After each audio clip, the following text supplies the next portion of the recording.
Assalamualaikum warahmatullahi wabarakatuh. Perkenalkan, nama saya Siti Warna. Saya dari kelas 11 TKJA SMK Negeri 2 Banjarmasin. Nah, di sini saya akan menjelaskan tentang standar komunikasi data. Nah, definisi standar komunikasi data. Standar komunikasi data adalah protokol-protokol yang merupakan sebuah aturan atau standar yang mengatur atau mengizinkan terjadinya hubungan, komunikasi, dan perpindahan data antara dua titik komputer. Protokol dapat ditetapkan pada perangkat keras, lalu pada perangkat lunak, atau kombinasi dari keduanya. Pada tingkat yang terendah, protokol mendefinisikan koneksi perangkat keras pada tingkat yang terendahnya. Nah, lalu di dalam definisi standar komunikasi data ada yang namanya jenis komunikasi data. Nah, yang pertama itu adalah jenis komunikasi data yang berupa yang komunikasi datanya dapat melalui instruktur terestrial. Nah, lalu yang kedua melalui jenis komunikasi data melalui satelit. Lalu ada yang namanya komponen komunikasi data.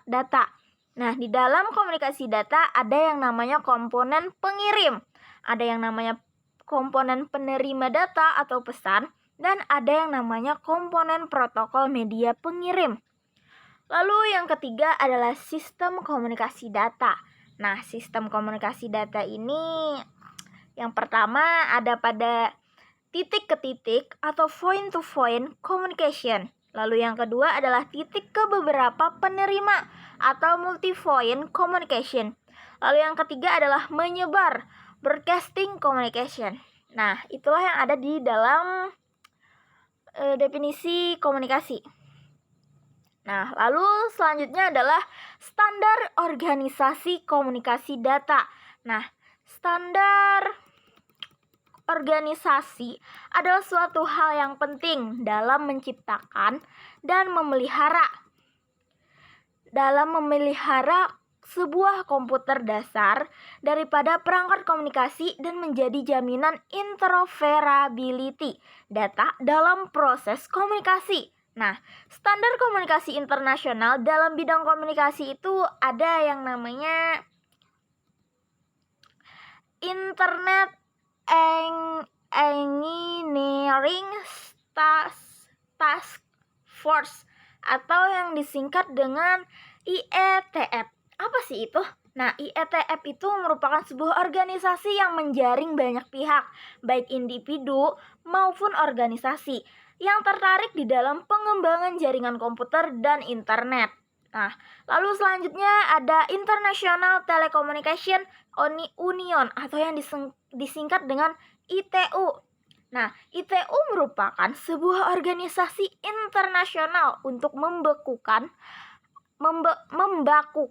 atau memastikan dan meregulasi radio internasional dan telekomunikasi, baik bidang layanan, media, dan jaringan yang dipakai, sehingga jalinan telekomunikasi dapat berjalan dengan lancar.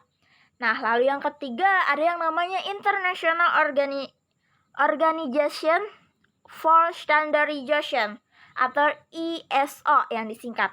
Nah, ISO adalah organisasi standarisasi internasional yang bertugas membuat standar dari berbagai bidang termasuk jaringan komunikasi data. Salah satunya standar yang terkenal dalam model OSI adalah Open System Internet OSI atau yang kepanjangannya disebut dengan Open System Interconnection. Lalu yang keempat adalah American National Standard Institute atau yang disingkat dengan ANSI, sebuah kelompok yang mendefinisikan standar Amerika Serikat untuk individu pemrosesan informasi. Nah, lalu selanjutnya ada yang namanya Electronic Industry Association atau yang disingkat dengan EIA. EIA merupakan perkumpulan atau asosiasi produsen perangkat komunikasi atau orang yang memproduksi perangkat komunikasinya. Nah, lalu yang selanjutnya adalah Institute of Electrical and Electronic Engineers atau IEEE. IEEE adalah organisasi profesi yang membuat berbagai standar termasuk di dalam bidang jaringan komunikasi data. Nah, lalu selanjutnya setelah dalam standar organisasi komunikasi, selanjutnya kita masuk pada OSI atau OSI. Nah, OSI adalah standar komunikasi yang ada di dalam jaringan komputer itu sendiri. Oleh karena itu, semua alat komunikasi saling berkomunikasi melalui jaringan.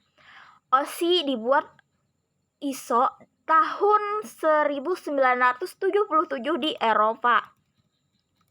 Nah, lalu ada yang namanya 7 komponen atau susunan komponen pada 7 ISO layar beserta fungsinya. Nah, yang pertama itu ada yang namanya application layer. Nah, yang berfungsi sebagai antarmuka dengan aplikasi dengan fungsional jaringan. Nah, jaringannya itu mengatur berbagai aplikasi dapat mengakses jaringan dan kemudian membuat pesan-pesan kesalahan. Lalu selanjutnya adalah presentation layer. Berfungsi untuk mentranslasikan data yang hendak ditransmisikan oleh aplikasi ke dalam format yang dapat ditransmisikan melalui jaringan. Nah, lalu selanjutnya adalah session layer. Nah, session layer ini berfungsi untuk mendefinisikan bagaimana koneksi dapat dibuat, dipelihara, atau dihancurkan. Lalu ada yang namanya transport layer. Berfungsi untuk memecahkan data ke dalam paket-paket tersebut sehingga dapat disusun kembali pada sisi tujuan yang telah diterima. Lalu selanjutnya adalah network layer. Nah, network layer ini berfungsi untuk mendefinisikan alamat-alamat IP, membuat header untuk paket-paket, dan kemudian melakukan routing melalui internet working dengan menggunakan router dan switch layer 3.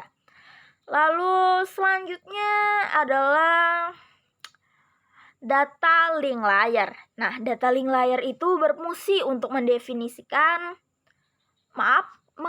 berfungsi untuk menentukan bagaimana bit-bit data dikelompokkan menjadi format yang disebut sebagai frame setelah digabungkan. Lalu selanjutnya adalah physical layer. Berfungsi untuk mendefinisikan media transmisi jaringan. Nah, metode penyisihan, sinkronisasi bit, arsitektur jaringan seperti halnya Ethernet atau token ring. Nah, lalu topologi jaringan dan perkabelan. Ya, seperti itulah physical layer. Lalu selanjutnya kita masuk pada internet standar. Nah, internet standar ini internet standar ini dalam teknik jaringan, internet standar ini disingkat dengan STD. Adalah spesifikasi normatif teknologi atau metodologi yang berlaku ke internet. Standar internet diciptakan dan diterbitkan oleh Internet Engineering Task Force atau yang disingkat dengan IETF.